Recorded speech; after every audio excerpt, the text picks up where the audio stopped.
नमस्कार, मी शैला आणि आजच्या नवीन रेसिपीमध्ये सर्वांचं खूप खूप स्वागत.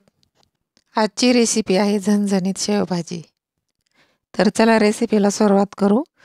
प्रथम मी एक वाटीभर बेसन पीठ घेऊन त्याच्यामध्ये मीठ, मिरची, लाल तिखट, 1 चमचा ओवा आणि 1 चमचा जिरं घेतले आणि ते पीठ मी भिजवून घेतले. आपण शेव काढतो त्याप्रमाणे भिजवतो तसंच ते भिजवलंय आणि तेल इकडे गॅसवरती तापायला ठेवले. तेल तापलं की नाही ते पाहण्यासाठी मी त्याच्यात थोडंसं पीठ टाकले. तर तेल तापलं होतं आणि गॅस हा मग मीडियम फ्लेमवर केला आणि आता मी ही शेव काढून घेते.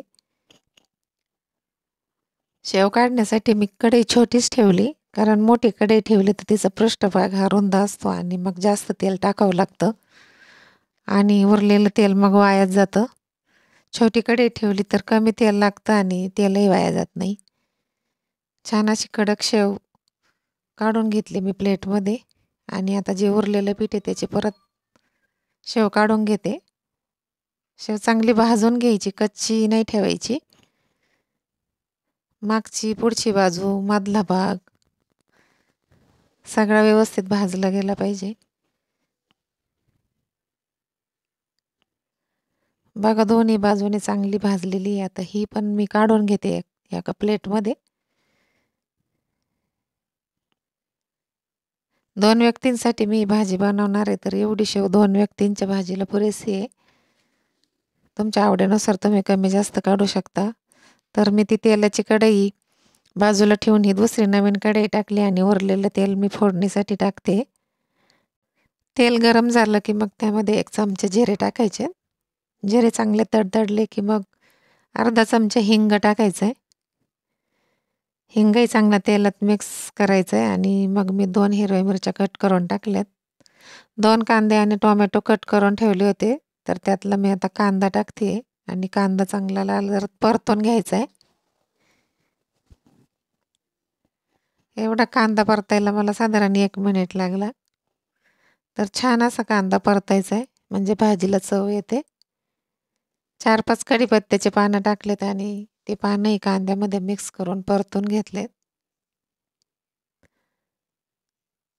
कढीपत्ता परतून झाला की मग आपण बाकीचे मसाले टाकायचे. भत्त्यामध्ये मी 1 लसणाची कांडी आणि 1 तुकडा अद्रकचा कुटून घेतलाय. तो कांद्यामध्ये मिक्स केलाय आणि अद्रक लसूणची पेस्ट सुद्धा चांगली परतून घ्यायची.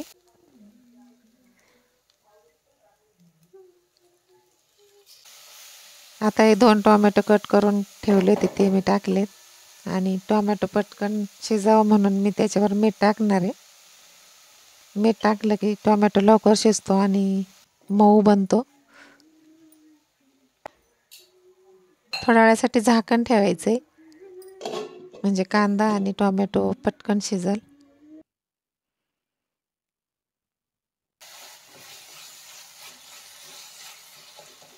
टोमॅटो आणि कांदा चांगला मऊ पडलाय आणि आता हे बाकीचे मसाले टाकते. 1 चमचा मिरची पावडर, 1 चमचा धना पावडर आणि थोडासा किचन किंग मसाला टाकू, त्याने पण भाजीची टेस्ट वाढते.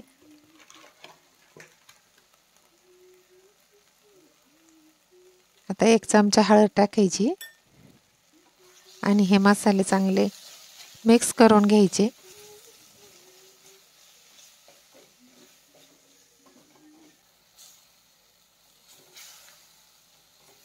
अशा पद्धतीने ग्रेव्हीला तेल सुटलं पाहिजे. तेल सुटायला लागलं की मग आपण समजायचं की ग्रेव्ही शिजत आली आहे.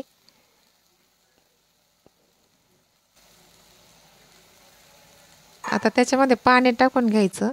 तुम्हाला किती भाजी बनवायची त्या दृष्टीने पाणी टाकायचं. मला 2 व्यक्तींची भाजी बनवायची तर मी 1 ग्लासभर पाणी टाकलंय.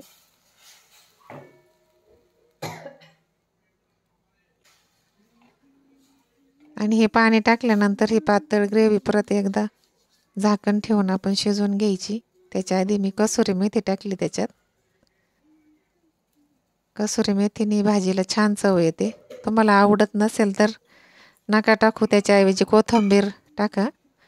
आणि मी 1 चमचा तूप टाकते याच्यामध्ये. तुपाऐवजी बटर पण टाकू शकता, पण माझ्याकडे बटर शिल्लक नाही आहे तर मग मी तूप टाकलंय.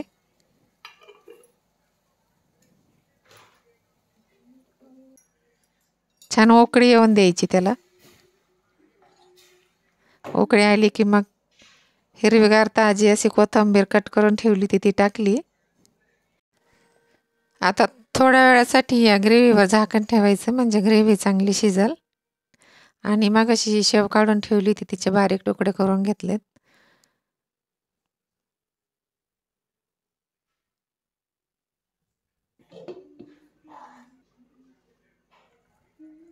ग्रेव्हीला चांगली उकळी आली आणि शिजलेली पण आहे. आता त्याच्यामध्ये आपण ही शेव टाकून घ्यायची. चांगली खळखळ उकळी आली की मग ही शेव टाकायची.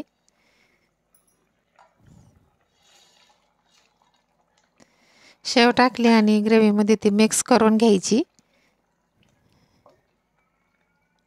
मिक्स करून घेतल्यानंतर गॅस बंद करायचा आणि त्याच्यावर थोडा 1 मिनिटासाठी झाकण ठेवून द्यायचं आहे, म्हणजे आपली शेव एकदम मऊ शिजते. तर ही शेवभाजी आपण भात, भाकरी, चपाती काही बनवलं तर त्याच्यासोबत छान लागते. मी ही भाजी चपातीसोबत बनवली आहे आणि वरली कोथिंबीर उरली ती मी टाकून दिली. गॅस बंद केलाय आणि त्याच्यावर आता झाकण ठेवते. अशा प्रकारे आपली झणझणीत अशी शेवभाजी तयार आहे. तुम्हाला आजची रेसिपी आवडली असेल तर रेसिपीला लाईक करा, शेअर करा, सबस्क्राईब करा. तर भेटू पुढच्या येणाऱ्या नवीन रेसिपीमध्ये. तोपर्यंत बाय बाय.